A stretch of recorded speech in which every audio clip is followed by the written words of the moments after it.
Hi hello friends, welcome back to our YouTube channel. Friends, ಇವತ್ತಿನ ವಿಡಿಯೋದಲ್ಲಿ ನಾನು mutton biryani ರೆಸಿಪಿನ ಶೇರ್ ಮಾಡ್ತಾ ಇದ್ದೀನಿ.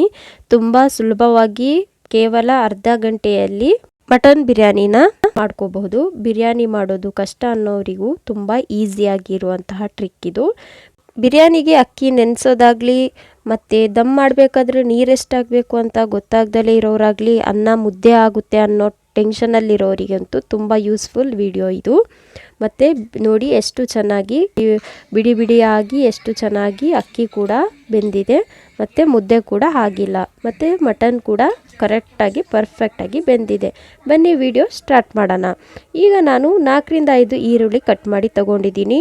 5ರಿಂದ 6 ಟೊಮಾಟೊ ಕೂಡ ಕಟ್ ಮಾಡಿ ತೊಗೊಂಡಿದ್ದೀನಿ. 5ರಿಂದ 6 ಹಸಿಮೆಣಸಿನ್ಕಾಯಿ, ಕೊತ್ತಂಬರಿ, ಪುದೀನ ಮತ್ತು ಮೆಂತ್ಯ ಸೊಪ್ಪು ತೊಗೊಂಡಿದ್ದೀನಿ. ಈಗ ಸ್ಪೈಸಸಲ್ಲಿ 3 ಟೀ ಸ್ಪೂನ್ ಖಾರ ಪುಡಿ, 2 ಟೀ ಸ್ಪೂನ್ ಧನಿಯಾ powder, 2 tea spoon garam masala, 1 tea spoon ಅರಿಶಿನ ಮತ್ತು ಚಕ್ಕೆ ಲವಂಗ ಮತ್ತು ಶುಂಠಿ ಬೆಳ್ಳುಳ್ಳಿ ಪೇಸ್ಟ್, 1 ನಿಂಬೆಹಣ್ಣು ಮತ್ತು ಮೊಸರು.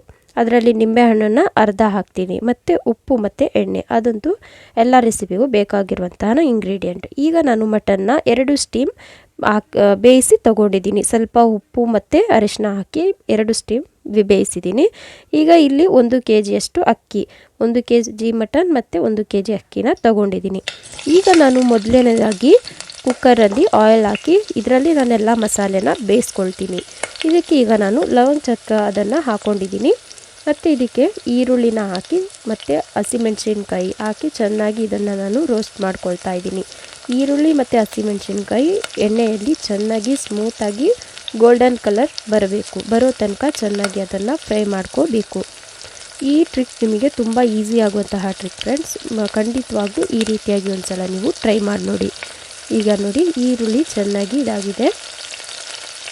ಈ ರೀತಿಯಾಗಿ ಚೆನ್ನಾಗಿ ಬೇಯಕ್ಕೆ ಬಿಡಬೇಕು. ಈರುಳ್ಳಿ ಚೆನ್ನಾಗಿ ಸ್ಮೂತ್ ಆದಮೇಲೆ 2 ಟೀ ಸ್ಪೂನಷ್ಟು ಅಂದರೆ ದೊಡ್ಡ ಸ್ಪೂನಲ್ಲಿ 2 ಚಮಚದಷ್ಟು ನಾನು ಶುಂಠಿ ಬೆಳ್ಳುಳ್ಳಿ ಪೇಸ್ಟ್ನ ಹಾಕಿದ್ದೀನಿ. ಶುಂಠಿ ಮತ್ತು ಬೆಳ್ಳುಳ್ಳಿ 2 ಮಿಕ್ಸ್ ಇರುವಂತಹ ಪೇಸ್ಟ್ ಅದು.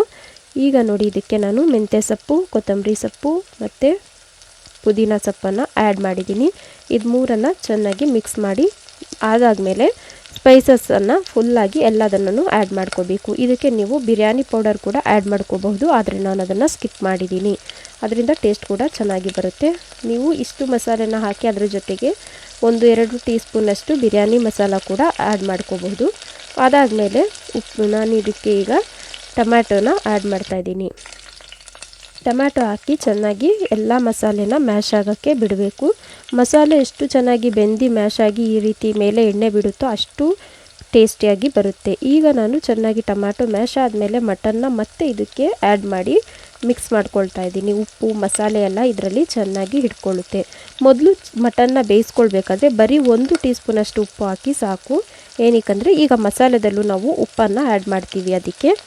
ಈಗ ನಾನು ನೋಡಿ 2 ಟೀ ಸ್ಪೂನಷ್ಟು ಕಲ್ಲುಪ್ಪನ್ನು ಆ್ಯಡ್ ಮಾಡಿದ್ದೀನಿ. 2 ಟೀ ಸ್ಪೂನ್ ಇದನ್ನು ಹಾಕಿ ಚೆನ್ನಾಗಿ ಮಿಕ್ಸ್ ಮಾಡ್ಕೊಳ್ತಾ ಇದ್ದೀನಿ. ಇದರಲ್ಲಿ ಈಗ ಉಪ್ಪು ಕಮ್ಮಿ ಆದ್ರೂ ಟೆನ್ಷನ್ ಇಲ್ಲ, ಏನಕ್ಕಂದರೆ ನಾವು ಆಮೇಲೆ ನೋಡಿ ಮಸಾಲೆನೆಲ್ಲ ಚೆಕ್ ಮಾಡಿ ಆಮೇಲೆ ಸ್ವಲ್ಪ ಉಪ್ಪು ಬೇಕಾದರೆ ಆ್ಯಡ್ ಮಾಡ್ಕೋಬೋದು. ನೋಡಿ ಫ್ರೆಂಡ್, ಈಗ ಚೆನ್ನಾಗಿ ಮಿಕ್ಸ್ ಆಗಿ ಎಲ್ಲ ಮಸಾಲೆ ಇದು ಟೊಮ್ಯಾಟೋದೆಲ್ಲ ಚೆನ್ನಾಗಿ ಮ್ಯಾಶ್ ಆಗಿದೆ. ಈಗ ಏನು ಮಾಡಬೇಕು ಅಂದರೆ ಈಗ ಇದಕ್ಕೆ ನಾವು ಮೊಸರನ್ನು ಆ್ಯಡ್ ಮಾಡೋಣ. 1 ಕಪ್ಪಷ್ಟು ಮೊಸರನ್ನು ತಗೊಂಡಿದ್ದೀನಿ ನಾನು. ಇದನ್ನು ಹಾಕ್ಕೊಂಡ್ಬಿಟ್ಟು ಚೆನ್ನಾಗಿ ಮಿಕ್ಸ್ ಮಾಡಬೇಕು. ಈಗ ಇದರಲ್ಲೇ ನೀರು ಬಿಡುತ್ತೆ ಮೊಸರನ್ನು ಆ್ಯಡ್ ಮಾಡಿರೋದ್ರಿಂದ. ಮೊಸರು ಅಷ್ಟೊಂದೇನು ಹುಳಿಯಾಗಿ ಇರಲಿಲ್ಲ, ಅದಕ್ಕೆ ನಾನು ಇದಕ್ಕೆ 1 ನಿಂಬೆಹಣ್ಣನ್ನು ತಗೊಂಡಿದ್ವಲ್ಲ ಅದರಲ್ಲಿ ಅರ್ಧ ನಿಂಬೆಹಣ್ಣಿನ ರಸನ ಹಾಕ್ತಾಯಿದ್ದೀನಿ. ಏನಕ್ಕಂದರೆ ಟೊಮ್ಯಾಟೊ ಕೂಡ ಆ್ಯಡ್ ಮಾಡಿದ್ದೀವಿ. ಚೆನ್ನಾಗಿ ಮಿಕ್ಸ್ ಮಾಡ್ಕೊಳ್ತಾ ಇದ್ದೀನಿ. ಈಗ ನಿಮಗೆ ನೀರೇನಾದರೂ ಬೇಕು ಅನಿಸಿದ್ರೆ ಅಡಿ ಜಾಸ್ತಿ ನೀರು ಆ್ಯಡ್ ಮಾಡಬಾರ್ದು. ಬರೀ ನಾನೀಗ ಮೊಸರನ್ನು ತೋರಿಸಿದ್ನಲ್ಲ ಅದರಲ್ಲಿ 1 ಕಪ್ ಇಲ್ಲ ಅಂದರೆ ಅರ್ಧ ಕಪ್ ಅಷ್ಟೇ ನೀರು ಆ್ಯಡ್ ಮಾಡಿ ಈಗ ಚೆನ್ನಾಗಿ ಮಿಕ್ಸ್ ಮಾಡಿದ್ದೀನಿ. ನೋಡಿ ಎಷ್ಟು ಚೆನ್ನಾಗಿ ಕುದಿ ಕೂಡ ಬರ್ತಾ ಇದೆ. ಈ ಕುದಿಬೇಕಾದ್ರೂ ಅಂತೂ ಅದರ ಫ್ಲೇವರ್ ಮತ್ತು ಅದರ ಘಮ ಇದೆಯಲ್ಲ, ಬಿರಿಯಾನಿಯ ಒಂದು ಫ್ಲೇವರ್ ಕೂಡ ಬಂದುಬಿಟ್ಟಿದೆ ಫ್ರೆಂಡ್. ಉಪ್ಪು ಖಾರ ಮಸಾಲೆ ಅಂತೂ ಪರ್ಫೆಕ್ಟ್ ಆಗಿತ್ತು, ತುಂಬ ಟೇಸ್ಟಿಯಾಗಿ ಕೂಡ. ಈಗ ನೋಡಿ ಮಸಾಲೆ ಎಲ್ಲ ಚೆನ್ನಾಗಿ ಕುದಿ ಬರ್ತಾ ಇದೆ. ಈ ರೀತಿಯಾಗಿ ಚೆನ್ನಾಗಿ ಕುದಿ ಬಂದಾಗ ಕುಕ್ಕರ್ನ ಕ್ಲೋಸ್ ಮಾಡಿ 2ರಿಂದ 3 ಸ್ಟೀಮ್ ತಗೋಬೇಕು. ಈಗ ನಾನು ಹೊರಗಡೆ ಈ ರೀತಿ ಪಾತ್ರೆ ಇಟ್ಟು ಅದರಲ್ಲಿ ಈಗ ನಾನು ಅದಕ್ಕೆ 5ರಿಂದ 10 ಗ್ಲಾಸ್ ನೀರನ್ನು ಹಾಕಿದ್ದೀನಿ. 1 kg ಅಕ್ಕಿಗೆ ಸ್ವಲ್ಪ 1 ಟೀ ಸ್ಪೂನ್ ಆಯಿಲ್ ಮತ್ತು ಲವಂಗ ಚಕ್ಕ ಅದನ್ನು ಹಾಕಿ ಮತ್ತು ಸ್ವಲ್ಪ ಉಪ್ಪು ಹಾಕಿದ್ದೀನಿ. ಈಗ ಇದಕ್ಕೆ ನೀವು ಸ್ವಲ್ಪ ಕೊತ್ತಂಬರಿ ಮತ್ತು ಪುದೀನ ಸೊಪ್ಪನ್ನು ಕೂಡ ಹಾಕೋಬೋದು, ನಾನು ಹಾಕಿಲ್ಲ. ಈಗ ನೀರು ಬಿಸಿಯಾಗಿದೆ. ಇವಾಗ ಒಂದು ಸ್ವಲ್ಪ ಹೊತ್ತಲ್ಲಿ ಕುದಿ ಬರುತ್ತೆ ಅನ್ನೋವಾಗ ನಾನು ಸ್ವಲ್ಪ ಬಿಸಿ ಆಗಿರಬೇಕಾದ್ರೇ ಅಕ್ಕಿನ ವಾಶ್ ಮಾಡಿ ಹಾಕ್ತಾಯಿದ್ದೀನಿ. ನೆನೆಯೋಕ್ಕೆ ಇಟ್ಟಿಲ್ಲ ನಾನು. ಅಕ್ಕಿನ ನೆನೆಯೋಕ್ಕೆ ಇಡೋದ್ರಿಂದ ಒಂದೊಂದು ಸಲ ಅಕ್ಕಿ ತುಂಬ ಮೆತ್ತನೆ ಆಗಿ ಮುದ್ದೆ ಆಗೋ ಚಾನ್ಸಸ್ ಇದೆ. ಅದಕ್ಕೆ ನಾನು ನೆನೆಯೋಕ್ಕೆ ಇಟ್ಟಿಲ್ಲ, ಡೈರೆಕ್ಟಾಗಿ ತೊಳೆದು ಆ್ಯಡ್ ಮಾಡಿದ್ದೀನಿ. ಈಗ ಇದಕ್ಕೆ ಫುಡ್ ಕಲರ್ ಹಾಕಬೇಕು. ಫುಡ್ ಕಲರ್ ಅಂತೂ ಹಾಕಲೇಬೇಕು ಫ್ರೆಂಡ್ಸ್ ಬಿರಿಯಾನಿಗೆ, ಅದನ್ನು ಸ್ಕಿಪ್ ಮಾಡಬಾರ್ದು. ಪಾತ್ರೆನ ಮುಚ್ಚಿಟ್ಟು ಚೆನ್ನಾಗಿ ಬೆಂಕಿನ ಕಚ್ತಾ ಇದ್ದೀನಿ. ನೋಡಿ ಈ ರೀತಿಯಾಗಿ ಉರಿ ಇದೆ. ನೀವು 1 kg ಅಕ್ಕಿ ಹಿಡಿಯುವಷ್ಟು ಇರುವ ಪಾತ್ರೆಯಲ್ಲಿ ನೀವು ಗ್ಯಾಸಲ್ಲಿ ಕೂಡ ಅಕ್ಕಿನ ಈ ರೀತಿಯಾಗಿ ಬೇಯಿಸ್ಕೋಬಹುದು. ಆದರೆ ನಾನು ಹೊರಗಡೆ ಒಲೆಯಲ್ಲಿ ಮಾಡಿದರೆ ಟೇಸ್ಟೇ ಬೇರೆ, ಅದಕ್ಕೆ ನಾನು ಈ ರೀತಿಯಾಗಿ ಮಾಡ್ತಾ ಇದ್ದೀನಿ. ಈಗ ಅಕ್ಕಿ ಚೆನ್ನಾಗಿ ಬೆಂದು ಸ್ಮೂತ್ ಆಗಿದೆ. ಈಗ ಇದನ್ನು ಬಸ್ತು ತೆಗಿಬೇಕು, ನೀರನ್ನು ಬೇರೆ ಮಾಡಿ ಇಟ್ಕೋಬೇಕು. ಈಗ ನೋಡಿ ಈ ಮಸಾಲೆ ಕೂಡ ಬೆಂದಿದೆ. ಅರ್ಧ ಮಸಾಲೆನ ಅನ್ನದ ಮೇಲೆ ಹಾಕಿ ಅರ್ಧ ಅನ್ನನ ತೆಗೆದು ಇಟ್ಟಿದ್ದೀನಿ ನಾನು ನೀರು ಬಸ್ತು. ಈಗ ಅರ್ಧ ಮಸಾಲೆನ ಆ್ಯಡ್ ಮಾಡಿದ್ದೀನಿ ಮತ್ತು ಅರ್ಧ ನಾನು ಬಸ್ತಿ ಇಟ್ಟಿದ್ನಲ್ಲ ಆ ಅನ್ನನ ಇದ್ರ ಮೇಲೆ ಫುಲ್ಲಾಗಿ ಹಾಕ್ತಾಯಿದ್ದೀನಿ. ಇವಾಗ ಅರ್ಥ ಆಯಿತು ಅಂದ್ಕೊಳ್ತೀನಿ ಫ್ರೆಂಡ್. ಅನ್ನನ ಎರಡಾಗಿ ನಾನು ಡಿವೈಡ್ ಮಾಡಿ ಬಸ್ತಿ ಇಟ್ಟಿದ್ದೆ.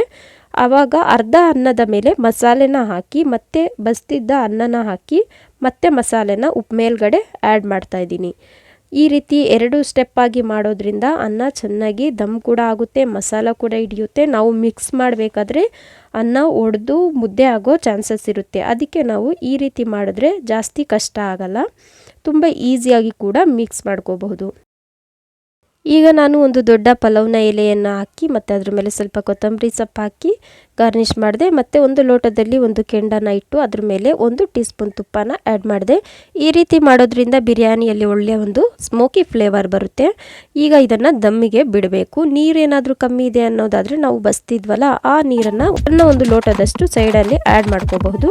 ಈಗ ಇದರ ಮೇಲೆ ನಾನು ಒಂದು ಭಾರವಾದ ಇದನ್ನು ಪಾತ್ರೆನ ಇಟ್ಟು ಚೆನ್ನಾಗಿ ದಮ್ ಮಾಡಿ ತೆಗೆದೆ. ಪರ್ಫೆಕ್ಟಾಗಿ ನಮ್ಮ ಮಟನ್ ಬಿರಿಯಾನಿ ರೆಡಿಯಾಗಿದೆ friends.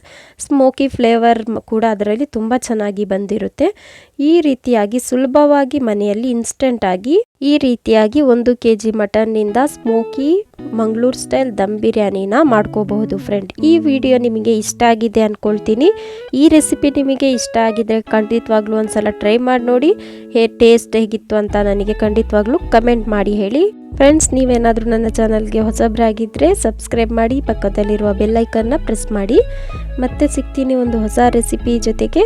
Thank you for watching.